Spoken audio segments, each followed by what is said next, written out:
Hello dear student, जैसे कि हमने पिछले पार्ट में विमाओं के अनुप्रयोग पर हम न्यूमेरिकल कर रहे थे। हम दो अनुप्रयोग कर चुके थे बच्चों, जिनमें एक था एक पत्ती के मात्रक को दूसरी पत्ती के मात्रक में बदलना, और दूसरा क्या था किसी समीकरण के विमीय संतुलन की सत्यता या जांच करना। हम दो टाइप के न्यूमेरिकल कर चुके थे। आज हमारा जो तीसरा टाइप है ये है विभिन्न भौतिक राशियों के बीच संबंध स्थापित करना। हमारी जो बुक है ये बुक हमारी है एक्टिव की, पेज नंबर है हमारा 53 और क्वेश्चन नंबर जो है हमारा ये 20 है। ठीक है, ये थर्ड पैटर्न पे हमारा आधारित है। इसमें क्या कह रहा है, एम द्रव्यमान का एक पिंड एक स्प्रिंग से सिरे पर लटका हुआ सरल आवर्त दोलन करता है। स्प्रिंग का बल्यतांक, एम द्रव्यमान का एक पिंड है भाई, ठीक है, द्रव्यमान दे दिया है एम, स्प्रिंग का बल्यतांक दे दिया है के, स्प्रिंग का बल नियतांक हमें दिया हुआ है, कितना दिया हुआ है, के दिया हुआ है। ठीक है, फिर वो क्या कह रहा है, सिद्ध करना है विमीय विधि से इसके सही रूप का स्थापित करना है। मतलब विमीय विधि से दिखाइए कि t बराबर 2π m/k तो अशुद्ध है, और विमीय विधि से इसका सही रूप दिखाना है। ये हमें कह रहा है कि ये सिद्ध करना है कि t बराबर 2π × m/k तो अशुद्ध है, और अशुद्ध दिखाने के बाद हमें इसका शुद्ध रूप दिखाना है। अशुद्ध तो आपको मैंने बताया था क्या करते हैं बच्चों, दोनों ओर की विमाएँ लिख लेते हैं। अगर दोनों ओर की विमाएँ हमारी इक्वल होंगी तो ये क्या होगा, हमारा सत्य होगा, अन्यथा असत्य होगा। ठीक है, इस तरह से हम कर सकते हैं। तो मैंने आपको बताया था जो t है, t हमारा क्या है, आवर्तकाल है। क्लियर, तो आवर्तकाल की जो विमा होती है वो हमारी t होती है। अब ये m है, m हमारा द्रव्यमान है, और द्रव्यमान की विमा कितनी होती है, m होती है। तो ये हमारा इक्वल नहीं आएगा। ठीक है, तो अब हम क्या करते हैं, इसको करने के लिए अब हमको इसका सूत्र स्थापित करना पड़ेगा। हम सूत्र स्थापित कैसे करते हैं ये देखना है हमें। तो हम देखते हैं सबसे पहले कि जो आवर्तकाल है, जो दोलन काल है, वो किस किस पर निर्भर कर रहा है। जो दोलन काल हमारा t है वो एक तो निर्भर कर रहा है द्रव्यमान m पर, और किस पर निर्भर कर रहा है, स्प्रिंग का बल्यतांक k पर। तो मैं कह रहा हूँ जो आवर्तकाल है t वो निर्भर करता है द्रव्यमान m की a घात पर, और स्प्रिंग के बल्यतांक k की b घात पर क्या करता है, निर्भर करता है। ठीक है, अब हम क्या करते हैं, अनुक्रमानुपाती का निशान रखते हैं, बराबर का निशान लगाते हैं और एक कांस्टेंट देते हैं। मान लिया हमने कांस्टेंट दे दिया यहाँ पर x, ठीक है, और m की पावर कितनी है a, और स्मॉल k की पावर कितनी है b। ये हमारी हो गई है इक्वेशन फर्स्ट। ठीक है, अब हम क्या करते हैं, दोनों ओर की क्या करते हैं, विमाएँ लिखते हैं। अब जो t है, t हमारा क्या है, आवर्तकाल है, और जो आवर्तकाल की जो विमा होती है वो कितनी होती है, t होती है। आवर्तकाल की विमा कितनी होती है, t होती है हमारी। फिर इसके बाद हमारा द्रव्यमान, द्रव्यमान की जो हमारी विमा होती है, द्रव्यमान की x एज इट इज़, इसके कोई विमा नहीं होती है तो इसको हम हटा सकते हैं क्योंकि नियतांक है। m क्या है हमारा द्रव्यमान, और द्रव्यमान की जो विमा होती है वो हमारी m होती है, और इसकी कितनी पावर है a। इसके बाद है हमारा k, k क्या है हमारा, स्प्रिंग का बल्यतांक, और जो स्प्रिंग के बल्यतांक की विमा होती है वो होती है mt-2, और इसकी पावर कितनी है हमारी b। ठीक है, अब आप यहाँ पे देख रहे हैं, यहाँ m की कोई पावर नहीं है तो यहाँ पर m की पावर कितनी लिख देंगे, 0। l भी नहीं है तो l की पावर 0, और t की पावर यहाँ कितनी है, 1 है।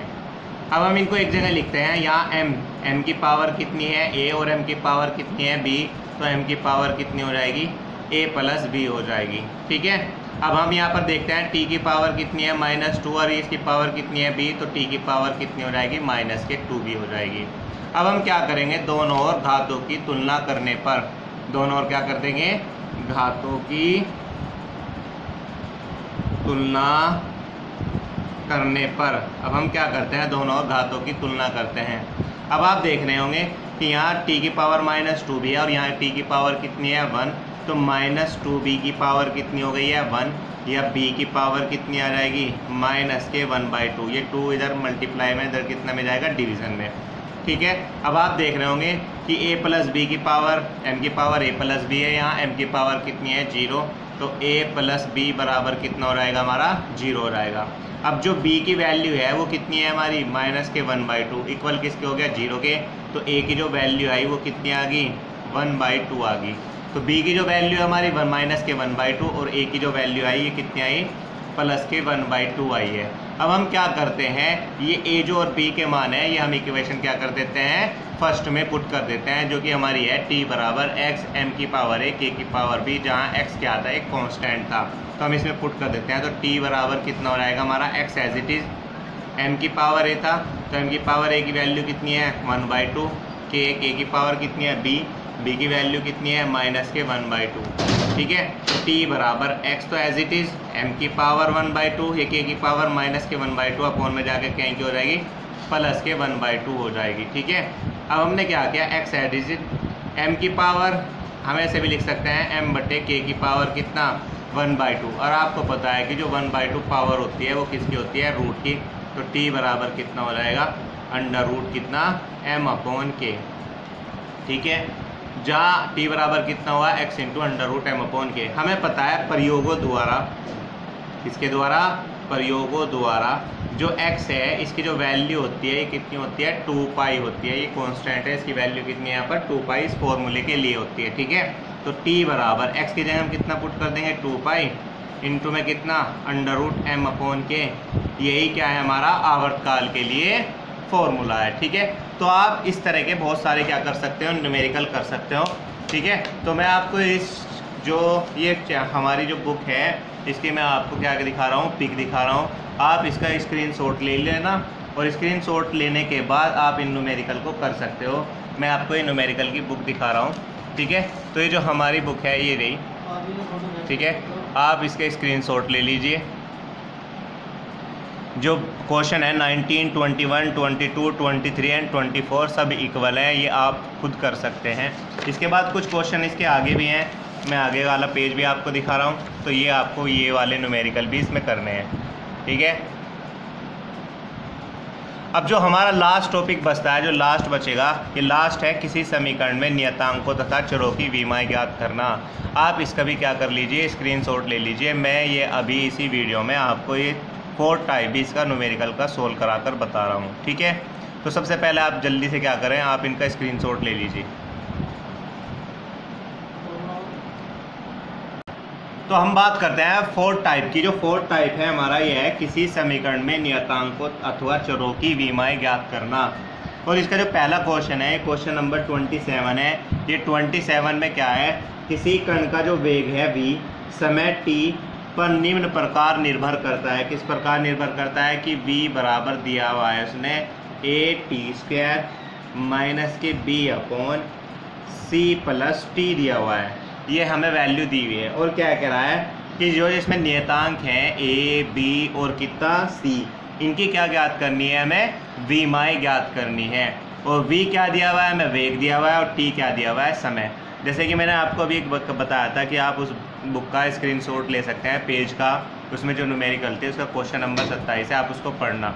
ठीक है, तो ये हमें दिया हुआ है v बराबर at² माइनस के b/c प्लस t है। अब इस सवाल को हम कैसे करते हैं, मैंने बताया था आपको कि समान विमाओं वाली राशियों को ही क्या किया जा सकता है, जोड़ा या घटाया जा सकता है। तो मैंने आपको बताया था कि समान विमाओं वाली राशियों को ही जोड़ा या घटाया जा सकता है। तो v वेग है, t क्या है, समय। तो हम यहाँ क्या लिख सकते हैं, जो v की विमा है, जो v की विमा है ये बराबर हो जाएगी at² की विमा के बराबर हो जाएगी। ठीक है, अब आपको पता है जो v की विमा होती है ये कितनी होती है, LT-1 वेग की विमा। a की हमें विमा निकालनी है। ठीक है, और जो t² है, इस t² की विमा कितनी हो जाएगी हमारी, t का स्क्वायर की विमा के बराबर हो जाएगी। जो t² है, या ऐसे भी लिख सकते हो आप, अगर आपको थोड़ा और इजी करना है तो हमें a की विमा चाहिए तो t² इधर मल्टीप्लाई में इधर अपॉन में जाएगा, तो ये हो जाएगा v/t² की विमा के बराबर हो जाएगा। और बराबर किसके, a की विमा के बराबर हो जाएगा। अब आपको पता है v क्या है हमारा, वेग है, t क्या है हमारा, समय। तो जो a की विमा है ये बराबर हो जाएगी v हमारा वेग है, और वेग की विमा कितनी होती है हमारी, LT-1।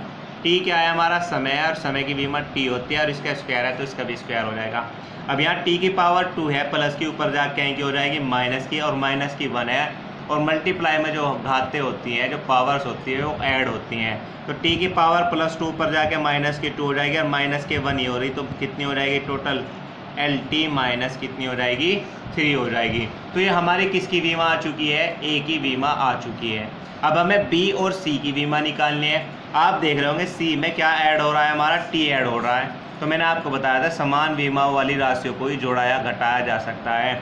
तो मैंने क्या कहा, जो C की बीमा है वो किसकी बीमा के बराबर हो जाएगी, किसकी बीमा के बराबर हो जाएगी, T की बीमा के बराबर हो जाएगी। और जो T हमारा समय, इसकी बीमा कितनी होती है T, तो हमने इसको इस तरह लिख दिया कि T की बीमा। तो जो C की बीमा आई वो कितनी आई हमारी T आई है, और A की जो बीमा थी वो हमारी कितनी थी LT माइनस 3। तो 2 आंसर आ चुके हैं। अब रह गया सिर्फ हमारा B की बीमा। किसकी बीमा रह गई है, B की बीमा। अब हम ये पूरा जो पद है B/C + T, हम इस पूरे पद को लेंगे। चाहे तो आप बराबर V की बीमा के पुट कर देना इसको, चाहे आप किसके बराबर रख देना AT² की बीमा के। तो मैं कह रहा हूँ ध्यान से समझना, जो B/C + T की जो बीमा है वो बराबर किसके हो जाएगी, V की बीमा के बराबर हो जाएगी। जो B/C + T की बीमा है ये बराबर किसकी बीमा के बराबर है, V की बीमा के। अब जो ये हमारा C + T इधर डिवाइड में, इस साइड में किस में जाएगा, मल्टीप्लाई में। तो जो B की बीमा है, अब हम मल्टीप्लाई करेंगे V की C में करेंगे और V की किस में करेंगे, T की, इनकी बीमा के बराबर हो जाएगा। अब आप देख रहे होंगे कि जो B की बीमा है इसमें 2 चीज़ ऐड हो गई, एक तो V + C और एक कितना VT। तो आप चाहे B की बीमा VC की बीमा के बराबर रख लो, चाहे B की बीमा VT की बीमा के बराबर रख लो। दोनों बीमाएँ क्या आएंगी, आपस में बराबर आएंगी। आपकी मर्जी है, आप कोई सा भी इक्वल रख सकते हो। तो मैं कह रहा हूँ जो B की बीमा है वो बराबर चाहे VC चाहे VT की बीमा, तो मैंने किसके बराबर मान लिया है, VC की बीमा के बराबर मान लिया है। अब V हमारा वेग था, वेग की बीमा कितनी होती है हमारी LT माइनस 1। C की बीमा हमने अभी निकाल ली थी, C की बीमा कितनी आई थी हमारी, T आई थी, ठीक है। तो C की बीमा कितनी आई थी, T आई थी। तो हमने दोनों की बीमा लिखी है। अब यहाँ T की पावर -1 है और यहाँ T की पावर +1 है, तो कट गई है, इस T से T कट गया, तो सिर्फ कितना बचा, L। तो जो B की बीमा आई वो हमारी कितनी आई है, L आई है। तो मैंने आपको बताया कि जो हमारे 4 टाइप थे इस न्यूमेरिकल के, तो चारों टाइप हमारे हो चुके हैं। अब आपको क्या करना है, जितने भी इसमें क्वेश्चन है या NCERT आपके जितने भी क्वेश्चन है, ठीक है, तो आप इन सब से वह सोल्व कर सकते हैं, ठीक है।